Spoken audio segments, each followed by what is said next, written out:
Right, look, a big night of Carabao Cup action. Manchester United, they kind of put Nott'm Forest to the sword a little bit in the end, didn't they? They did, and the goal that Weghorst got, his first goal for United, brilliantly taken. That was the goal that killed them. Because actually, even though as good as Man United started, and they did start sharply, they grew into it, Forest. Yeah. And they had a couple of chances. Brennan Johnson had a chance. Surridge had that goal marginally ruled offside. He was offside, so it was the right call. But they looked like they were getting back into the game. And, you know, when you're fighting back against better opposition and you're on top of the game and you don't really take those chances, you know that if they get half a sniff, they're gonna kill you off. And that's exactly what happened. That goal, just for half-time, that probably put the tie to bed, that goal itself. Yeah. Because you felt... Imagine, we've all been in those situations when we scored just before half-time and we've conceded. Yeah. You know, whatever it is, the one dressing room is elated, the game has changed. Yeah. The other one is like... Oh my God, we're 2-0 down now. Well, the whole team talk changes, doesn't it? Completely. You know, you go in there and the gaffer's thinking, look, we're 1-0 down, we're still in this. Yes. Can change it 2-0 down, it's a long road back. Yes, it is. And Yes, they run it out of is. steam in the end. Bruno Fernandes scores a very good goal towards the end to make it 3-0. Yeah. The tie's over. Manchester United going to Wembley. Yes, indeed. Back in And, you know, business. even at 2-0, maybe Forest could have felt that there was get the first goal in the time. I'm kind of, you know, giving them the best case scenario for them. But that goal, so the two goals just before the half time and the end of the game, it's just taken away. But the truth is, Forest had moments. You know, they had moments in that game. Yeah. Brennan Johnson actually caused a lot of problems. Yeah, I like him. Sturridge's movement was good. I felt that Gibbs White done a bit of a number on Casemiro. I thought first half Casemiro was very quiet. Well, we talked about this, didn't we? We talked about the way Nottingham Forest set up. Looked like they played like a diamond formation, didn't they? And you know, people who play in a diamond, I've played in it a few times, it's a graveyard shift on the left side or the right side of a diamond because you end up just doing so much running trying to get out to the fullbacks. But the way Nottingham Forest played it was they wanted to stop Casemiro, didn't they? Yeah. So that's why Morgan Gibbs-White was on him. He was dealing with him. It left them two players up front. Yeah. And actually, once they grew into the game and they got possession back and played forward quickly, they caused problems. They did cause them problems, and that's where the shape of the team actually the diamond, because you have men naturally in advanced areas. Yeah. And we saw that. Gibbs White had a decent first 45 minutes, as we did with Brennan Johnson. Surridge had chances. But the truth of the matter is that it's been two pieces of really brilliant skill. The Weghorst goal, that's a tough finish, right? To take it with the outside of your right foot. Off balance. He's got to take it with the outside of right foot because he hasn't got time to plant his right and take it with his left, which naturally, if he had a bit more time, probably wanted to. It's a smart finish, but the goal of the game is, and probably what we're going to talk about, is Rashford's goal. You know, as soon as he picks that ball up, there is one thing on his mind. I'm going to run yous. Yeah. I'm going to run yous. And he gets a little bit of good fortune, but he's made that good fortune. The fact that he's come inside. Was it Worrell? I think it was Worrell that gets a little bit of a ricochet. But he's made his own luck. He's made his own luck because he's been so positive. When you're driving at someone and you're driving at someone with pace, he's got confidence now, Rashford. Oh, yeah, that's completely. when that you get them little the touches off the back of their off the back of the legs and the rubber green. You get into the box and it's a great finish. I think the keeper. Wayno, I've played with Wayno, he'll probably be a little bit the thing is as well, he's got that. the presence of mind, actually, Rashford. He does a little step over.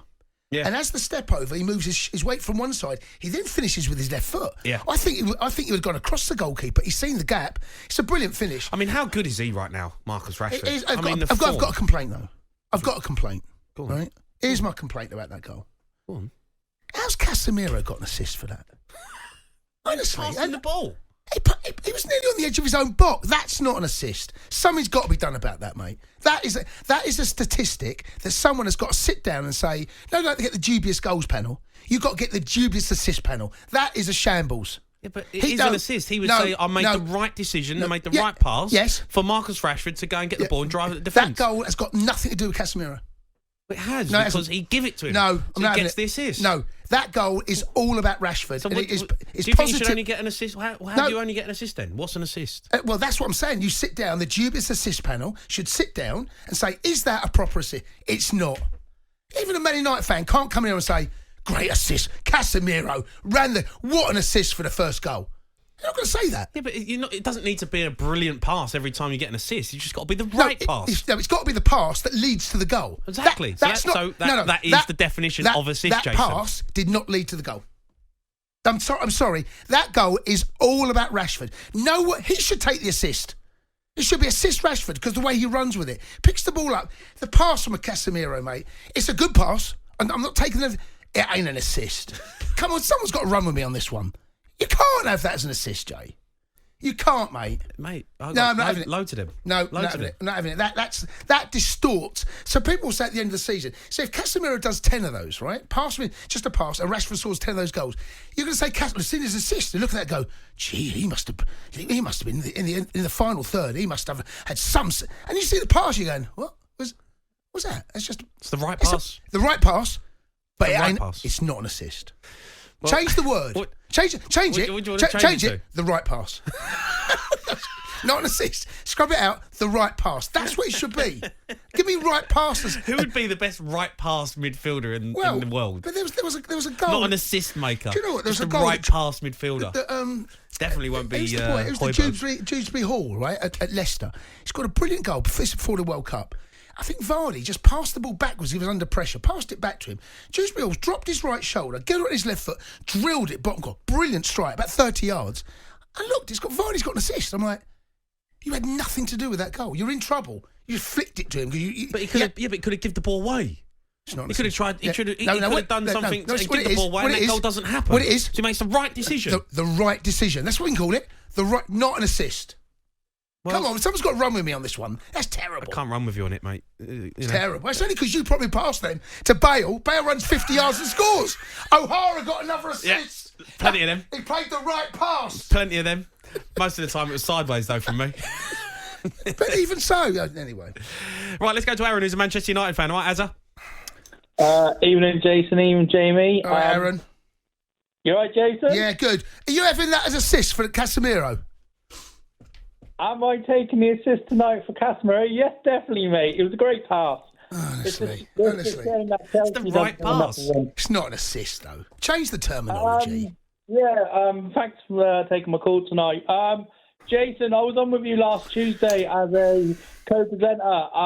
Yes, I remember you, Aaron. Yes, I do remember you. Is this the one you said was absolutely useless? You were the first one, Aaron. Yeah, yes, mate. Yes. I'd like to thank you for that evening. It was a great night. Appreciate it. Thank you, Aaron, because you were brilliant. You were absolutely brilliant. Not what you said. That's not what you said. Slagging him off for us. Thanks, Jamie. You're back now. Back. The boys are back.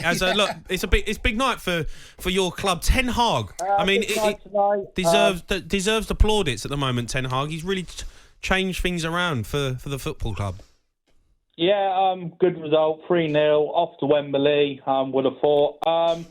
Would you think a Carabao Cup trophy and a top 4 is the right thing, or do you think we should be?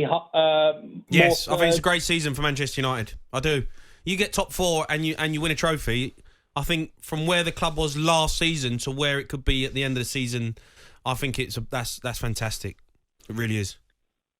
It's a step in. Look, I know it's not what Manchester United have been in the past, but they've been a million miles away from that. So for me now, you win a trophy in your first season and you get top 4. It's a good place to start from next season. Earlier you was on about Anthony for 80 million, I think. Is he worth it, or what can you get for 80 million? Is Harry Kane available? Because we might need him for about 80 million. Not for 80 million, he ain't. Because if you're buying that... This is my problem, man, and I was discussing it with a lot of the people in the studio today. I feel like Manchester United, Chelsea, these teams are killing it for everyone else because you're buying players that ain't worth £86 million. So all you're doing is inflating all these transfer fees for everyone else. And actually now, £80 million is getting you a bang average football player. I'm just not convinced with Anthony. What does he actually give you? What are you getting for that type of money? Unfortunately, like you say, we might get one good game out of him. Like say, he scored a few good goals from the right-hand side, but like you say, it's at that time when we needed a player like Anthony, Casemiro, Varcourse now.